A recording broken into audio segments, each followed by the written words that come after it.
What's the difference between mixing and mastering in the music industry and in the pro audio world? I'll break it down for you simply in this video with some listening examples and an explanation of the technical processes and what they actually do to the music. My name is Josh Giunta. I'm a Grammy-winning producer and mixing engineer and a professor at Berklee NYC. This is the Love Science Music YouTube channel, and I'm here at Second Take Sound in New York City. Before I explain anything technical about mixes versus masters, let me play some musical examples for you so you can hear the difference of a mix versus a master. So I'm going to play you two different songs that I produced for two different projects. This first song is called Dippin' by Love Science Music. Here we go.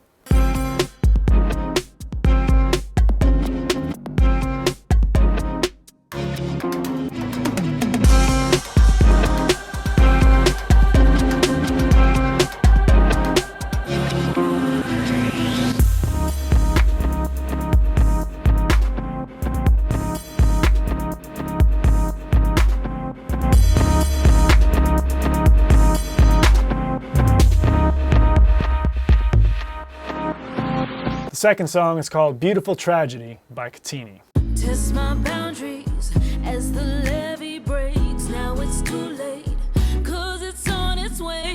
Complicated, I feel all your pain. In the end, who's to blame? Beautiful tragedy, that's what we're gonna be, baby.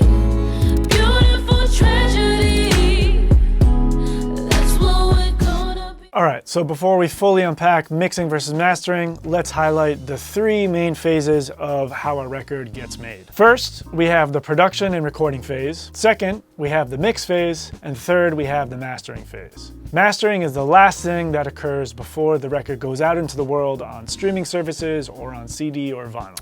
Let's talk about the production and recording phase. A lot of the songwriting and the fine-tuning of the arrangement happens in the recording and production phase when you have all those like minds in the room together creating. There might be a lot of energy spent on which instruments we're going to select for this particular song, what sounds we're going to use. But once we've actually chosen the sounds, we try not to spend too much time polishing them because we'll save that for the mixing stage. What is the mixing process? So the most bare bones definition of a mix that I can give you would be the conversion of a multi-track recording session down to a 2-track file. So what does that mean? When we record or produce a song, we think in layers that are tracks. Every single instrument or vocal layer within a song production will be on its own track. So if we have a lot of vocal layers in a song, we might have 30 individual tracks of only vocals. If we want to send a version of the song to someone else, we'll need a WAV or MP3 or AIFF file. Those types of files are only 2 tracks, a left channel and a right channel. This stereo file is basically a sum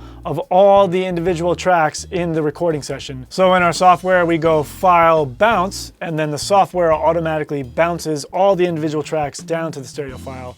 That's called the bounce process. If we're working in the analog domain, the bounce process is actually called summing or printing, and it happens through the individual channels on the board, going through what's called a summing bus in the console, which creates a stereo left and right track. But people who mix records don't just convert the record from multi-tracks to a stereo track. There's a lot of artistry and craft and skill involved in making the record much better and much more high fidelity sounding in the process of mixing. Mixing engineers use tools such as EQ, compression, widening, saturation, effects such as reverb and delay to enhance a record and bring the record up to sounding more finished, more professional, and more heightened of a performance. One of the main tasks of a mixing engineer is to balance everything in the record.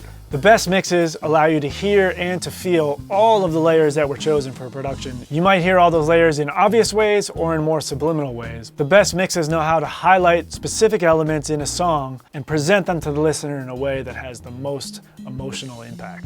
Usually when things get recorded in a studio, they are recorded a little duller or a little less exciting sounding than they sound to the ear in real life. In the mix process, we polish layers to make them sound more lifelike or even larger than life, but we gotta do it in a way that's most relevant to the intent and feeling of the song. The most common tools that mixers use for polishing are EQ and compression. EQ can be used to clarify recordings. Compression can be used to make things sound closer or more 3D or have more weight. In the mix process, you really have to deal with the micro aspects of the song and also the macro aspects of the song. You might have to zoom into the tiniest details of all the recordings. The goal of the mix is to sort through all the elements in the production and the songwriting and to figure out what's essential. Which elements are the essence of the song? Those need to be made the centerpiece and pushed forward. And which elements are more subliminal ear candy that can be pushed back into the recesses of the song. The best mixes bring a song to maturity. So the production, mix, and master, let's look at that as like a pie that's 100%. I would say the songwriting and production constitute about 50% of a song's content. The mix covers the ground of the next 40% of a song, and then the master is the last 10% that takes it home.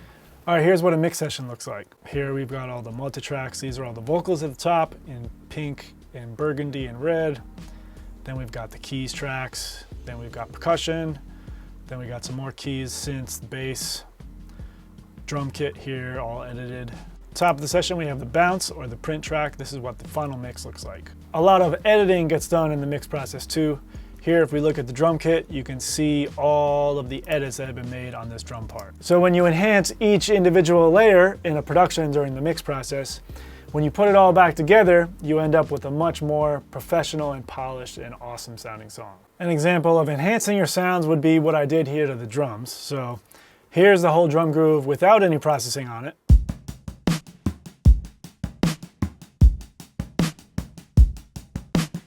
And now let me add in all the effects and processing I did to the drum kit, and let's hear it.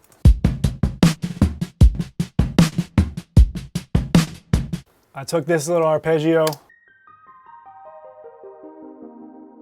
and hooked it up and made it sound like this. And I had this vocal ad-lib track, which just sounded like this. Hey, hey, hey, hey. And I put some effects on it and made it sound like this.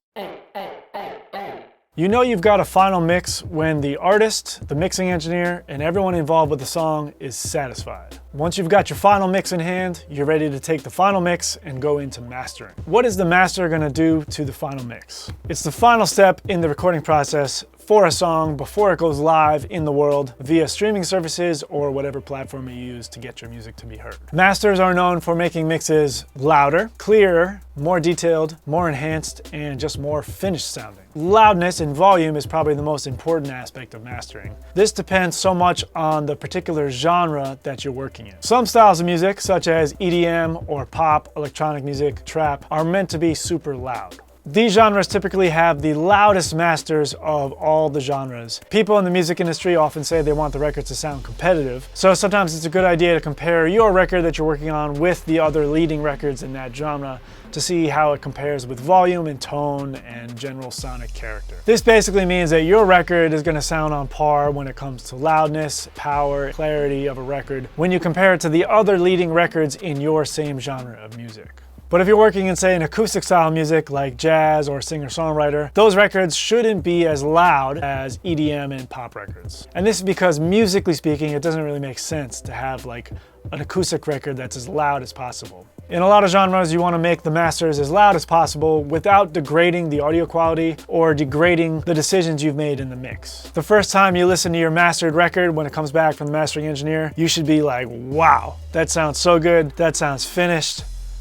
Wicked. If you don't feel that, or if you feel like the mix was maybe better, then maybe you need to revise the master or go back to the drawing board a little bit. The master should heighten the emotional impact of the song. Mastering is kind of like when you polish a window or squeegee a windshield. You're removing a layer of dust and revealing the clarity that's behind it and getting this like amazingly detailed mix and song behind it. Mastering is going to adjust the tonal balance, the frequency balance. It's going to make the record a little wider, a little closer sounding, a little more 3D, and it's probably going to have more impact. It's a weird thing to say, but it makes the song just sound more done. It sounds like a finished record. An essential component of mastering is making a group of songs sound cohesive together. This applies if you have an EP or an album's worth of material. Your mixes sound slightly different, they're a little bit different loudnesses and different tonal qualities.